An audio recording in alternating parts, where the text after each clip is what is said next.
Testing. 1, 2. Testing. That's my favorite.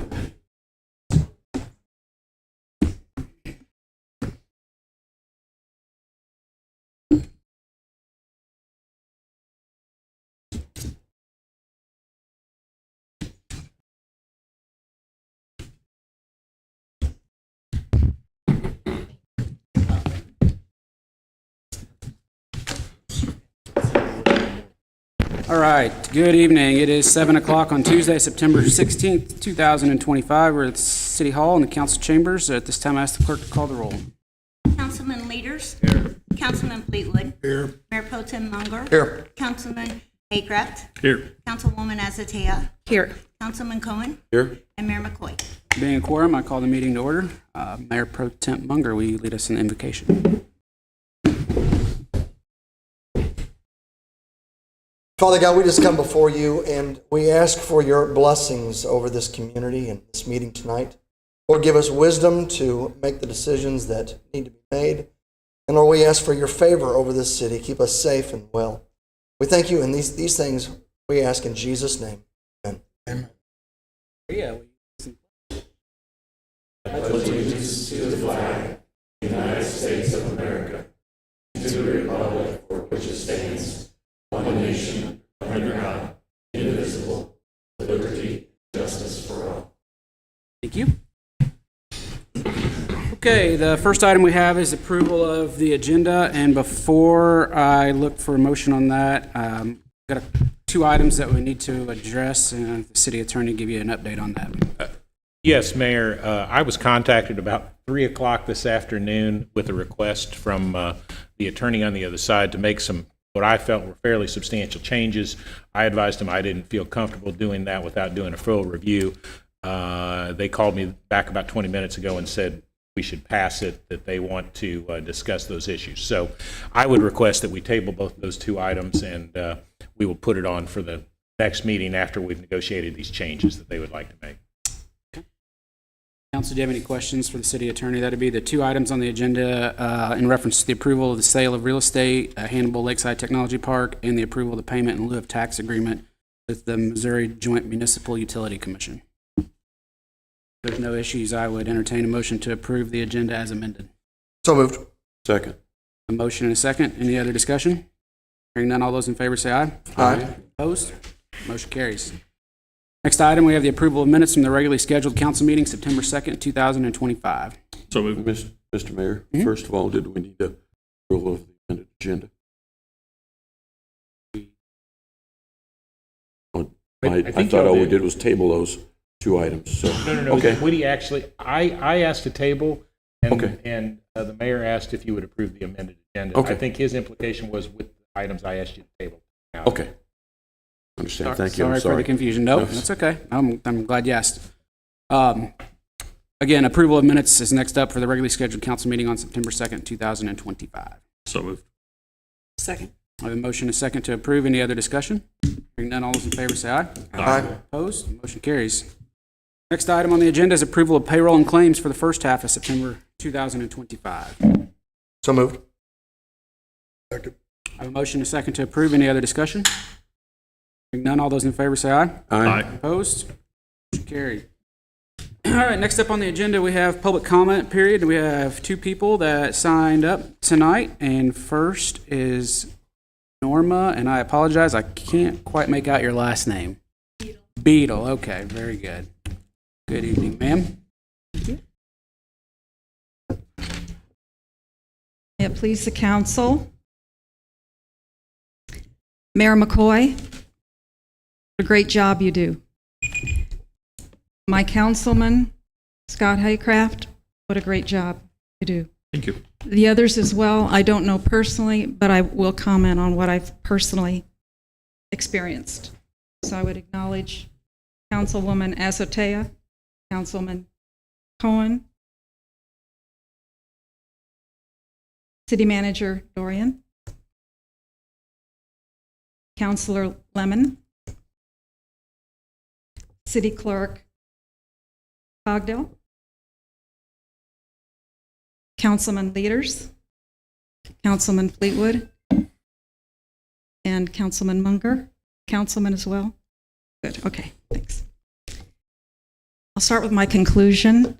I'm here to ask the city council, would you consider an ordinance that would relate to private persons exercising easements on private property?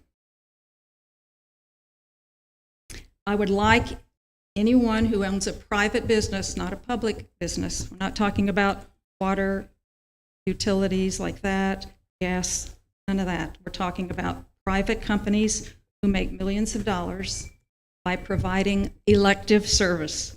And I'm talking about things like fiber broadband, cable TV. When these people enter our citizens' private property, by the way, my name is Norma Beadle and I reside at 22 Holiday Drive. I own the property. I pay my property taxes. I keep up my property, spend lots of money every month to make it look good. When a private business wants to enter my property, I want advance notice that they are coming. I want to know when they're coming, what they plan to do, where they plan to do it, and I'd like evidence of the easement under which they claim the right to enter my property. I'm also asking for compensation. I'm not going to name the company, a private company worth millions, net worth, making millions, digging holes in my property, storing its property rent-free in my ground that I pay property taxes for others' benefits, not mine. I didn't ask for their service. They're going to provide it to other people. It's not a public not a public utility, but it's a non-essential utility.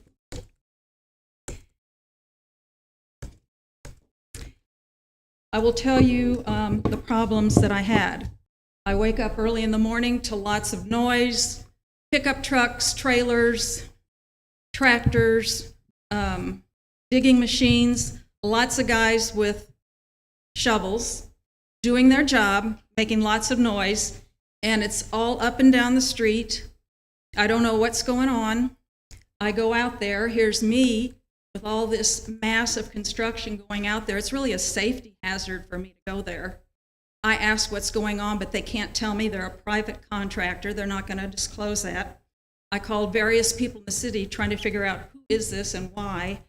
I ultimately find out the name of the provider. I call the provider, and a young woman answers that says, we have the right of an easement, period. We're coming in. You have no right. I asked for someone to call me, and they don't. This has happened now 2 weeks ago, and it happened a couple of years ago. So in my yard, I have a beautiful tulip tree that I love, blooms. It gives me great pleasure. I have another blooming bush. Well, now, next to the blooming bush and at the end of this beautiful tulip tree that's been there 50 or 60 years, I have a burial monument. It's about 3 feet by 3 feet concrete. And this burial monument is on top of something that's dug down into this ecosystem of my land. And it's storing, I don't know what it's storing, but it's big, it's ugly, and it's there without compensating me and without my permission.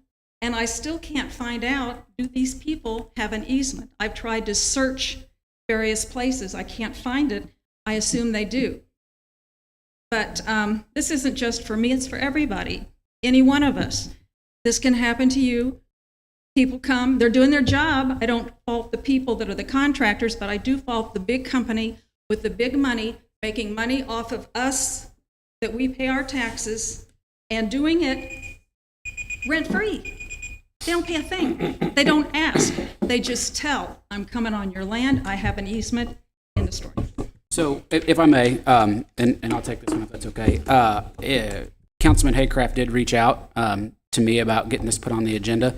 And I asked him, because there's a lot of things that you brought up that are potential legal issues and things along those lines. I wanted to make sure that we had the time to discuss that with the council and be educated on that. So we have submitted that to the city attorney's office.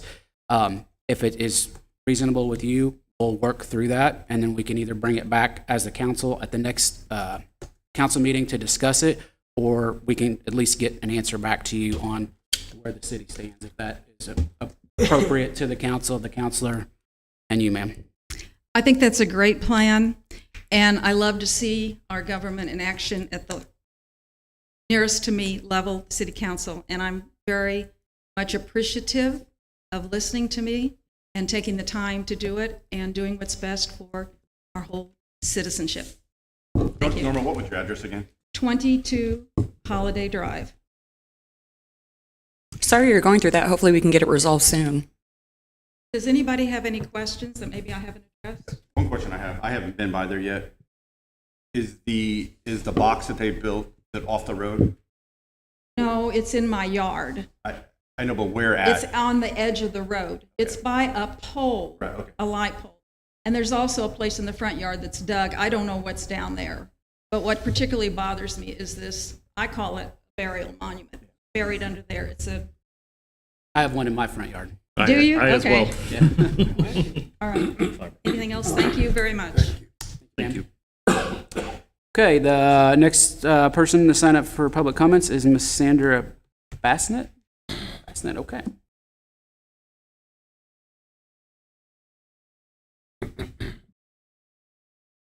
I'm a resident of the Mark Twain Hotel apartment building, and we're on South Main.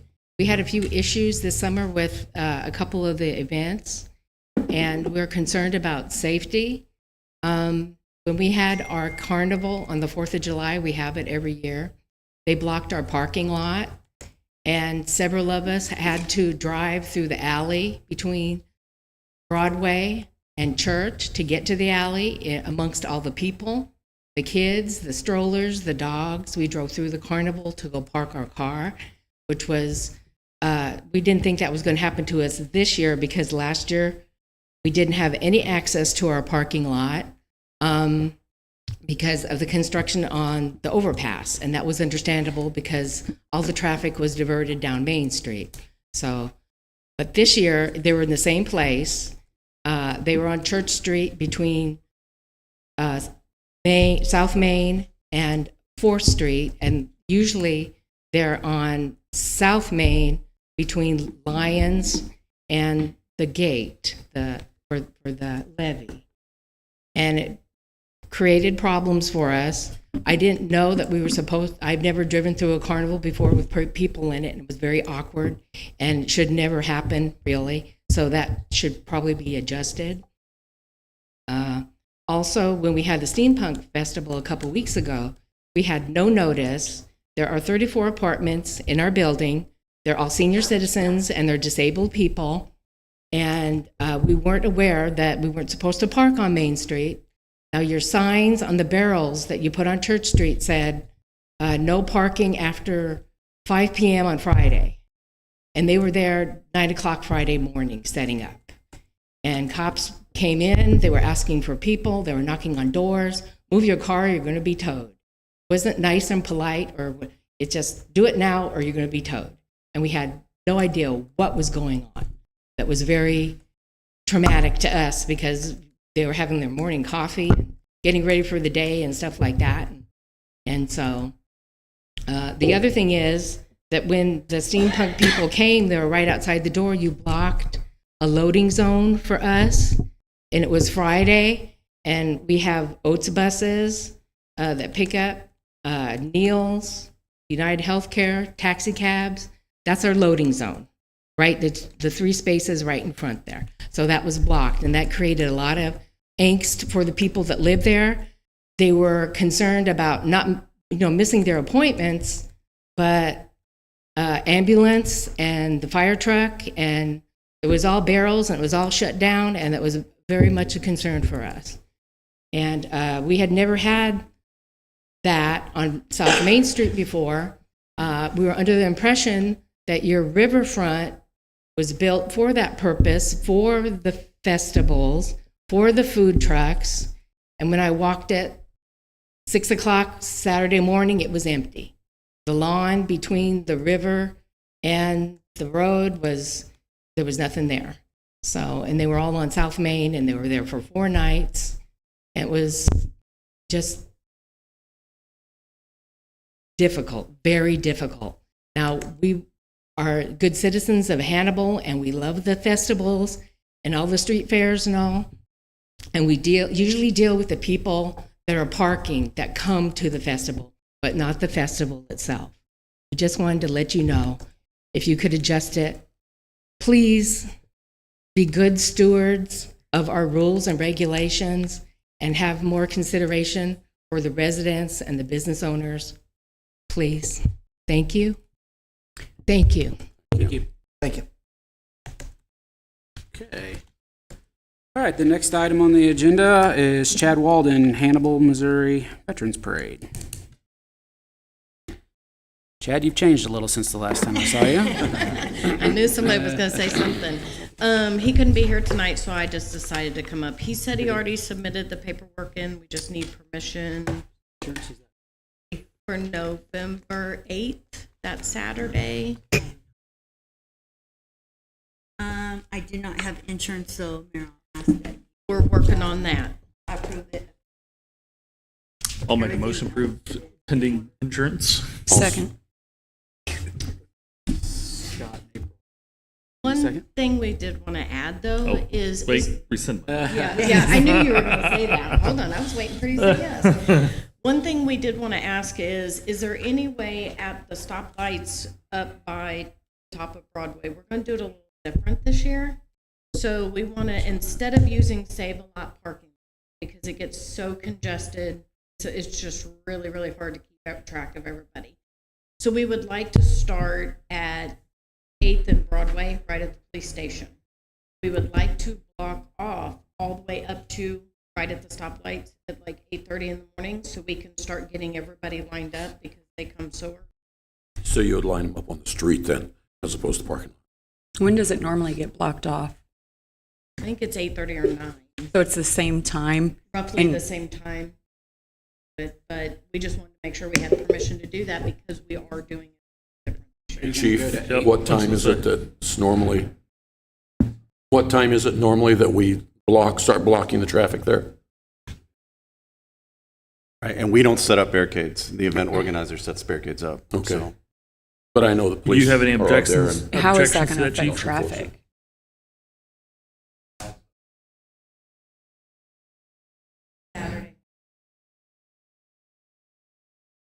When does the parade Jennifer, start? Starts at 10.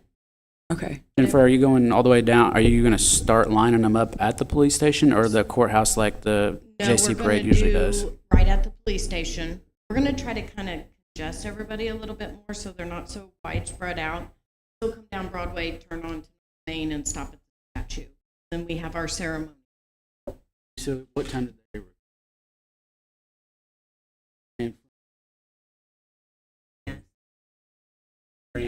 So So traffic would still flow on Grand.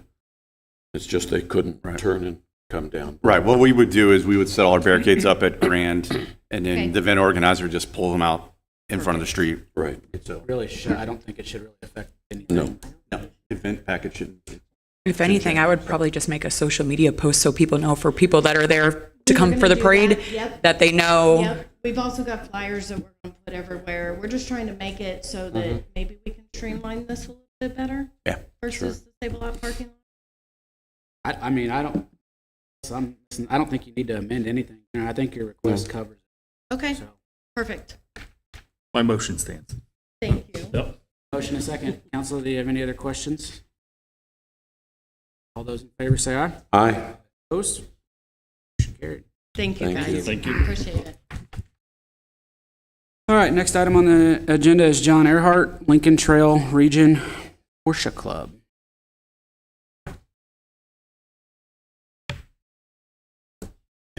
John Earhart with the Lincoln Trail Region of Porsche Club of America.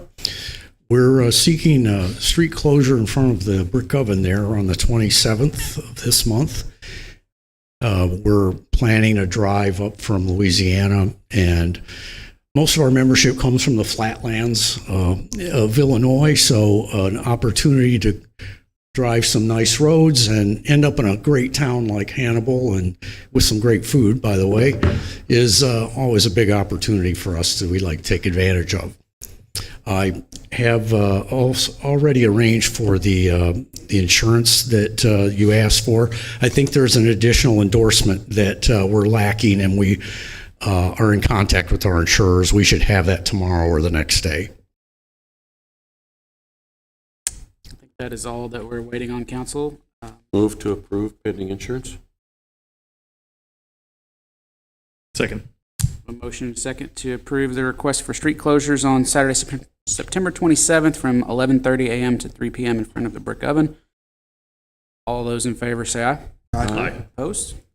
Motion carries. Thank you, sir. Thank you. Next item on the agenda is Linda Spawn, Scotts Chapel, UMC.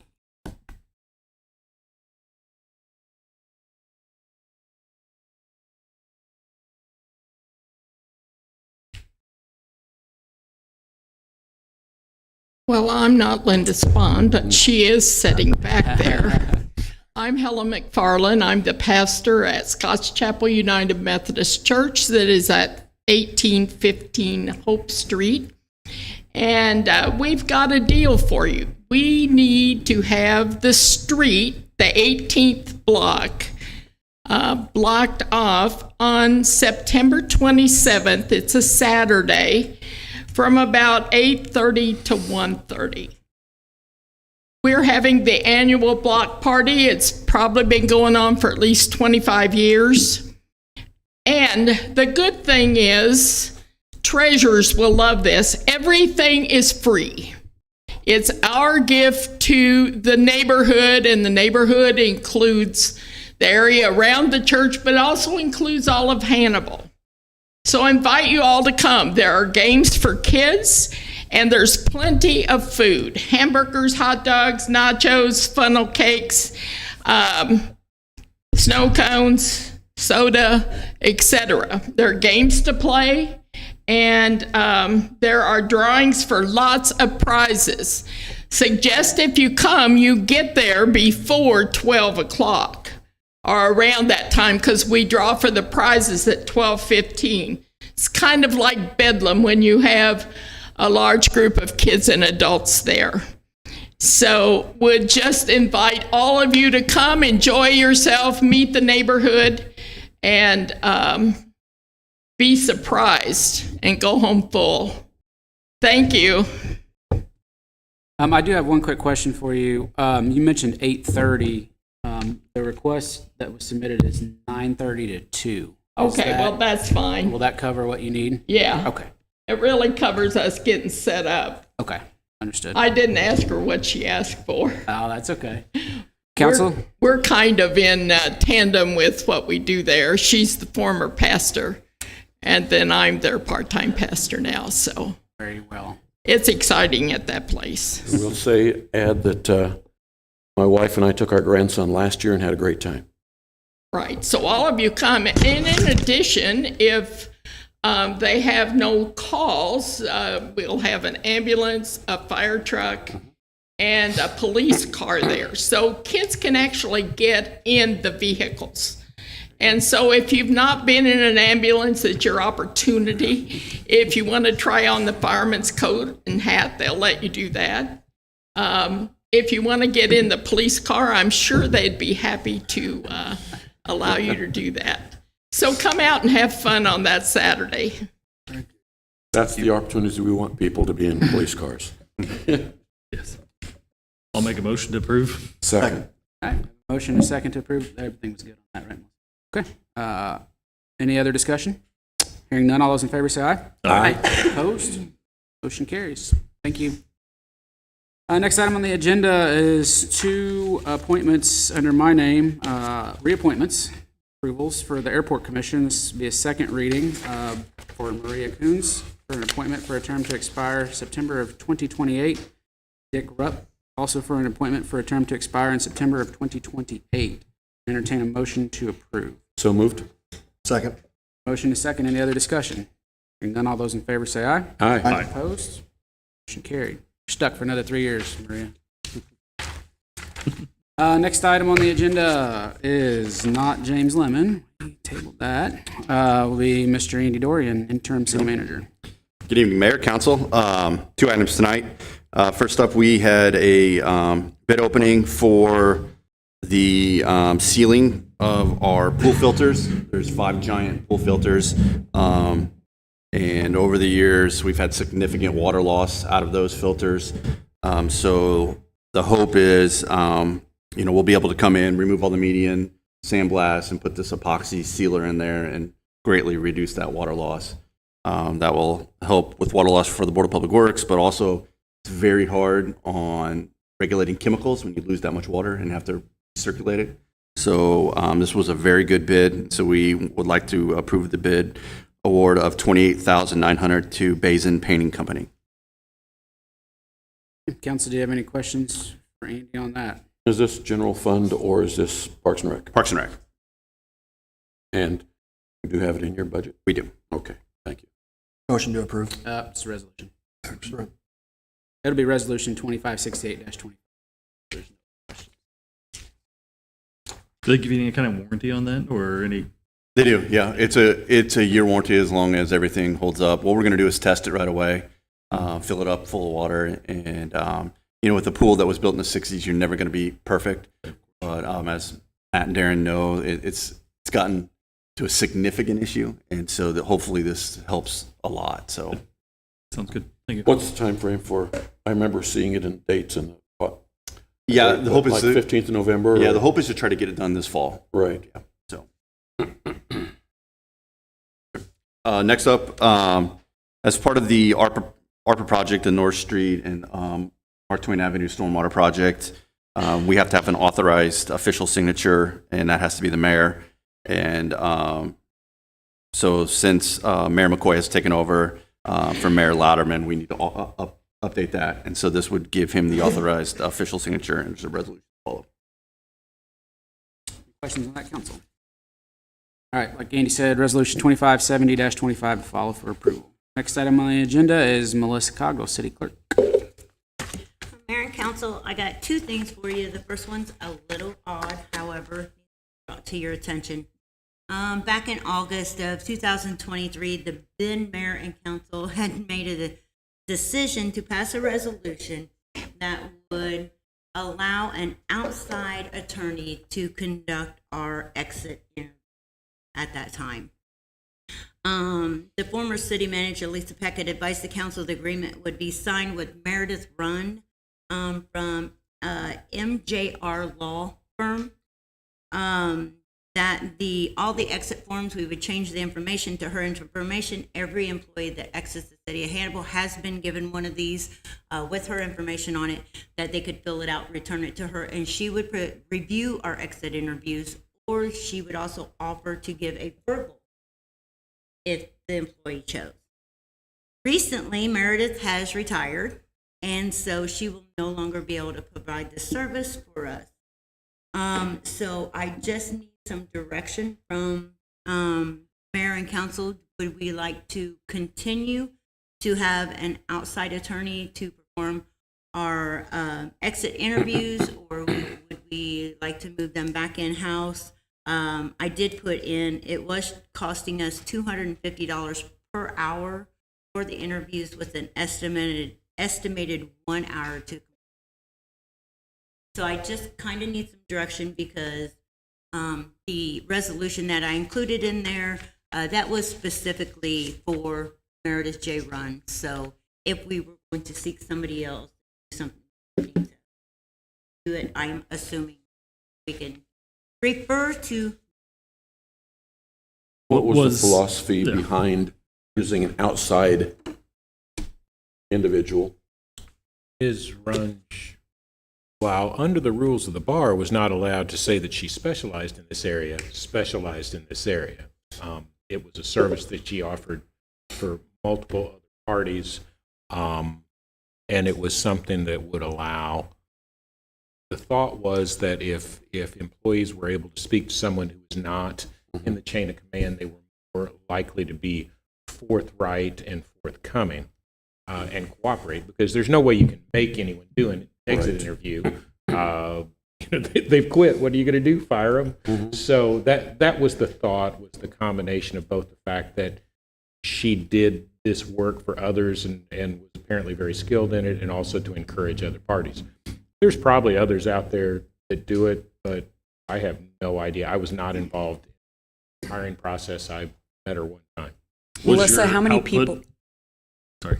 Was the exit interview quality better after hiring this individual, or did you see any real difference? I was Oh. just getting ready to ask, since it's not required or mandatory, how many people actually went with her service and agreed to do it? I don't want to mislead you guys. I'm not sure. Maybe I never seen an exit. I never by Meredith. This is not a common practice in municipalities. Nobody hires outside firms to do that in municipalities, especially our size. So. Legal? What's that? Your opinion?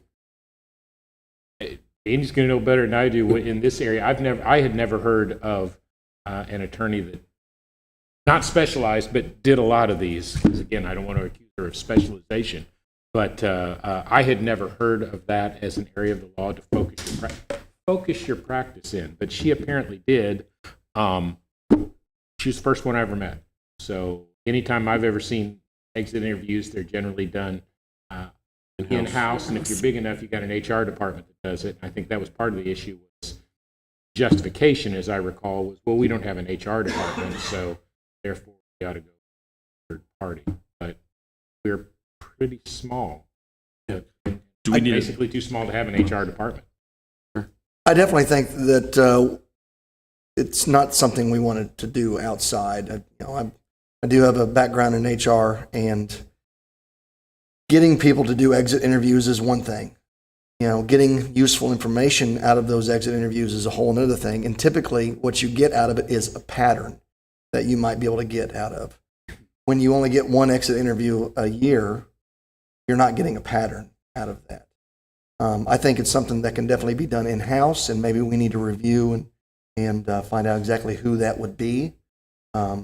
Maybe someone on the council to do that. Perhaps someone that is, not having their direct supervisors do it in different departments, or A councilman who's got experience in HR. It sounds like a I'm not volunteer. volunteering for that, but Melissa, was this? I think it's something. I mean, it's any of us could actually do. So Yeah. Melissa, is this? We were only paying her if people were doing it? Correct. Okay, so with that being said, with all due respect, Councilman Munger, I completely disagree, because I think Hannibal is just so small, and people don't always feel comfortable. They think that there's going to be some type of repercussions. So if people aren't really doing it anyway, why would it hurt to hire somebody outside if they're not getting done anyway? They would feel more comfortable.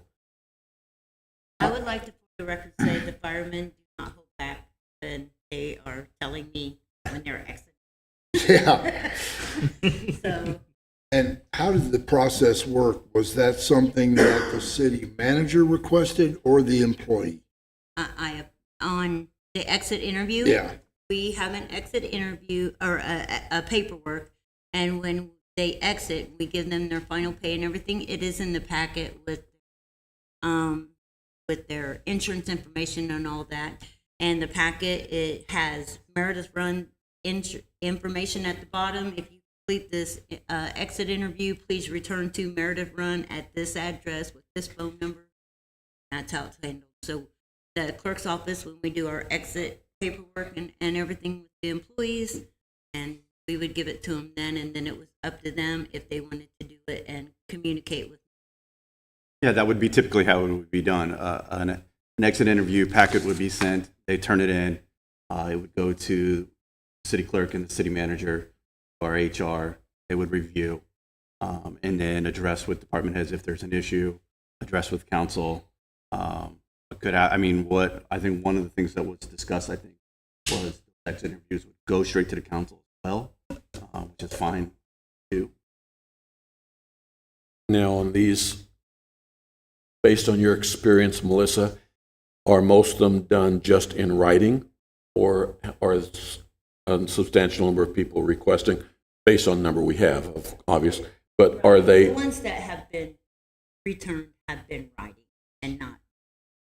if they're in writing, I would tend to say, why go on an outside source?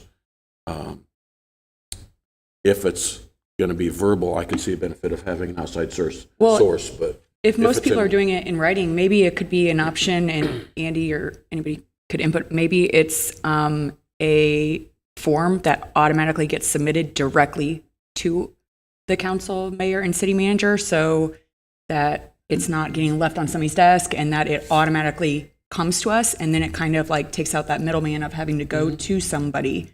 You'd have to go back and look at the actual ordinance or the vote on that, but I'm pretty sure that was, I sat Scott's seat. This was a very controversial topic that drug on for multiple council meetings when this was originally proposed. And I think that was part of it, if I remember right. The council was supposed to get a copy of it automatically. This no was matter what. proposed. And that was nice way to put it. I wouldn't say the majority of the. No, I agree with that. I apologize. This was done because some council didn't trust. I will add, I've been here 18 years in management, and I've never had an employee ask for verbal. This is just not a common thing. But it was specifically, and maybe you guys got something I didn't, but it specifically said it's to go to the mayor, the city council, the city clerk, and the city manager, and relevant department is what it actually. That the employee leaving come directly to us? Yeah. The interview, the exit would be shared with the council, the mayor. That's city what I'm saying. manager. Instead of sharing it to us, like if it was a link that is provided to them for leaving and a form that IT or whoever they can go online and it immediately comes to all of us. I don't see that being a problem. So That way we're cutting out that middleman of it just going either in writing to one person and then they're supposed to get it to us. Well, the way this worked was they would submit it to Ms. Run, and then Ms. Run would share it with the city manager, then the city manager would share it with the rest of them. That's how this process that we currently have. but if we want to create a confidential link Or a form, for them to like, form, right, that shouldn't be a problem. So- that would be super easy. And then we're cutting out multiple unnecessary steps, cutting out having to hire somebody that is just going to forward something to us anyway. So do we need a motion to change this? Or can we just say this the way we're going to do it? Well, I mean, if the lady retired and the resolution specifies her name. Okay. Counselor? I mean, Well, probably not in that it fails for lack of a service point, but you all probably need to decide what you want to do. I mean, I would recommend that probably you revoke this resolution, because otherwise you're going to be on record that you have to send it to a person who no longer does this. So I would say revoke the resolution, then you all decide what you want to do, or let the city manager figure it out. I'll make a motion to revoke that resolution, then also a second motion to handle it internally in And then, city staff. Second. And we'll do. and then do we need to move a new motion to have a city form created? We'll just do it internal. Right, We're cool. good. We'll send out a template for everyone to review before we go live with it. So you need to call a vote. two motions? 'Cause You said second. had two motions. I thought he was seconding both. Nope, two motions. Two motions. If you have two One motions, to- you need 2 seconds. Okay. Second. There you go. You need to call the vote on each one. Okay. All right, on the first to revoke the current resolution 2471 20. All right, councilman leaders. Yes. Councilman Fleetwood. Yes. Mayor Pro Tem Munger. Yes. Councilman Haycraft. Yes. Councilwoman Azatea. Yes. Councilman. Yes. carries. And then the vote to handle internally, Councilman Leaders, Yes. Councilman Fleetwood, Yes. Mayor Pro Tem Munger, Yes. Councilman Haycraft, Yes. Councilwoman Azotea, Yes. and Councilman. Yes. That motion also carries. Sure. Thanks, Council. Last item. Sorry. It's okay. This one's easier, I promise.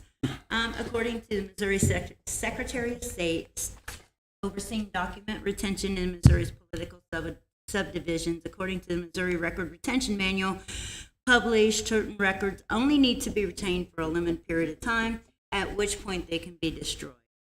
I am submitting Exhibit A10, B10, and C10 to the council. It should have been in your packets, asking for approval to do a records destruction on all of these records that are listed in there. As required, the minutes of the meeting authorizing the destruction, along with the exhibit A10, B10, C10, will serve as a permanent record in accordance with the practice outlined in the Secretary of State. So moved. Second. Motion and a second. Any other discussion? And all those in favor say aye. Aye. Opposed? Motion carried. Thank you, Melissa. Next item on the agenda is Mr. Eric Graham, IT Director. Good evening, Mayor and Council. Tonight I come before you in September. Beginning of September, our contract with our current phone provider expired. Since then, I've been doing work on looking at other providers and talking to our current provider to get some new numbers and some possible new services for the city. Our current provider has come back to us with a monthly cost of $1,690.97 a month, which is about $150 more than what we're paying now. With this new service contract, which is 60 months again, would give us a new platform. They move us to a new platform with Crescendo is the name of the company. Currently, we're on their classic side of their VoIP service, their voice over IP service. They're going to move us to what they call their VIP service, which gives us a lot more options with our phone system. We'll also be adding the visitor center to our phone system. They are currently on their own phone system, so we'll be integrating their phones into ours.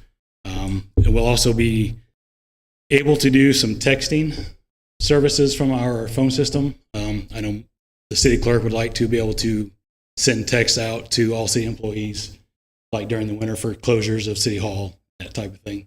This system would allow that, and our price would only be going up about $150 a month, which is, we looked at other services for, especially the text, and we're talking $10,000 a year for services like that. So I feel like this is good. I'm coming for you to get the approval from the mayor to sign this new service agreement for 60 months. Just to add, the finance director and I reviewed this on a couple different occasions. We met with Eric and John, and this is a pretty good deal. So with everything that's going up, this is a pretty fair deal. So. And they'll be replacing all of our equipment for free, all of our phones, in the city for free. So This includes police and fire as well? this is all city departments except for Airport, Parks and Rec, yeah. Street Department. Would it be possible for, I'm under the impression that each police officer has like their own line, voicemail. Yes. Is it possible that when they get a voicemail, it gets notified to their phone somehow or email? There is, with the current system, there is the ability to, with voicemail, send it to their email. However, the police department decided not to do that because of sunshine discovery law. They didn't want the voicemail in their email and have that discoverable by sunshine. No, I'm just talking more of like a notification that says, like pops up on their phone that says one new voicemail, and then they go into, like, can they call in to the city line and enter in whatever their password or code is to listen to it? Yes, yeah. Okay, is it possible to set that up? I don't know if they have that type of notification. I'll look into that. If that's possible, I don't know off the top of my head if they do. That was not something I discussed with them. Okay. So any other questions for Mr. Graham? How's the audio video coming? What's that? How's the audio video coming? So actually, I talked to them Monday, and they have received most of the equipment, including the projectors, and they plan on starting doing all the programming on everything either the end of this week or the first of next week. So we're getting closer. Council, if there's no other questions, that'll be Resolution 2569-25 to follow for approval. Thank you. Thanks, sir. Thank you. And last but not least, Tricia O'Sheltry, Director of Convention and Tourism. Good evening, Mayor and Council. Tonight in front of you, I have basically a resolution asking for the mayor to be able to enter into an agreement with MoDOT and the city of Hannibal to replace the 6 trees that are in front of the visitor center. When you come off, there's the whole marsh and then the 6 trees in front of it that looks rather displeasurable to the eye for visitors and locals alike. And so I've been working with MoDOT to get some permits to have those trees professionally removed and the stumps grinded, and then the tree board and the Parks Department to help get some new trees planted there, and to be able to mow around that right away to help not have accidents on that corner, and it continue to look nice in front of the area there. And then the tree board to continue to maintain and prune and take care of those trees moving forward so that they don't get out of control now like they are. So if there's any questions, I'm more than happy to answer. Council, if there's no other questions for Tricia, that'll be Resolution 2567-25 to follow for approval. I did have one, sorry. Does MoDOT help with any of the cost of the tree removal? MoDOT is not helping with anything. Just allow They're that. not helping mow the grass. They're not Oh, helping. I know that. It's obvious. Yeah, this is all, we're doing this because my board felt very strongly that that needed to be addressed, and if they weren't going to take care of it, they felt strongly that the CBB take care of it. Nice. Thank you. Mm-hmm. Any other questions? Ma'am. Thank you. All right, next item on the agenda is this resolution, number 2567-25. I need a motion to have the clerk read this resolution and call the roll for adoption. So moved. Second. Motion is second. Any other discussion? Then all those in favor say aye. Aye. Opposed? Motion carries. Resolution 2567-25, a resolution authorizing tree removal and replanting in the MoDOT right-of-way in front of the Hannibal Convention and Visitors Bureau. Councilman Leaders? Yes.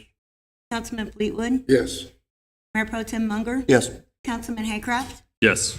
Councilwoman Azatea? Yes. Councilman Cohen? Yes. I declare Resolution 2567-25 duly approved and adopted on this day. Next, we have Resolution number 2568-25. I need a motion to have the clerk read this resolution and call the roll for adoption. So moved. Second. Motion and a second. Any other discussion? Hearing none, all those in favor say aye. Aye. Opposed? Motion carries. Resolution number 2568-25, a resolution authorizing the mayor to execute a contract between Basin Painting Company and the City of Hannibal for the amount of $28,900 for the sealing of the filters at the Aquatic Center. Councilman Leaders? Yes. Councilwoman Fleetwood? Yes. Mayor Pro Tem Munger? Yes. Councilman Haycraft? Yes. Councilwoman Azatea? Yes. And Councilman Cohen? Yes. I declare Resolution 2568-25 duly approved and adopted on this day. Next, we have Resolution 2569-25. I need a motion to have the clerk read this resolution and call the roll for adoption. So moved. Second. Motion and a second. Any other discussion? Hearing none, all those in favor say aye. Aye. Opposed? Motion carried. Resolution 2569-25, resolution authorizing the mayor to execute a 60-month service agreement between the City of Hannibal, Crescendo Incorporated for the migration and replacement of communication devices. Councilman Leaders? Yes. Councilman Fleetwood? Yes. Mayor Pro Tem Munger? Yes. Councilman Haycraft? Yes. Councilwoman Azatea? Yes. And Councilman Cohen? Yes. I declare Resolution 2569-25 duly approved and adopted on this date. Next, we have Resolution 2570-25. I need a motion to have the clerk read this resolution and call the roll for adoption. So moved. Second. A motion is second. Any other discussion? Hearing none, all those in favor say aye. Aye. Opposed? Motion carries. Resolution 2570-25, a resolution authorizing the filling of an application with the Missouri Department of Natural Resources Financial Assistance Center's state ARPA grant programs for subaward of federal financial assistance provided to the state of Missouri by the U.S. Department of Treasury pursuant to Section 602B of the Social Security Act as added by Section 9901 of the American Rescue Plan Act. Councilman Leaders? Yes. Councilman Fleetwood? Yes. Mayor Pro Tem Munger? Yes. Councilman Haycraft? Yes. Councilwoman Azotea? Yes. And Councilman Cohen? Yes. All right, I now declare Resolution 2570-25 duly approved and adopted on this day. And that should leave us with the last item is closed session. I need a motion to go into closed session in accordance with RSMO 610-021, subparagraphs 1, 2, 3, 12, and 13, permitting myself, the council, city manager, city attorney, city clerk, Judge Donald Bastian, Fire Chief Ryan Nyson, and Deputy Fire Chief Dane Riefusel. So moved. Second. Motion and second. Any other discussion? Hearing none, all those in favor say aye. Aye. Opposed? Councilman Leaders? Yes. Councilman Fleetwood? Yes. Mayor Pro Tem Munger? Yes. Councilman Haycraft? Yes. Councilwoman Azotea? Yes. Councilman Cohen? Yes. All right, thank you. We are in closed session. Thank you, everyone, for coming.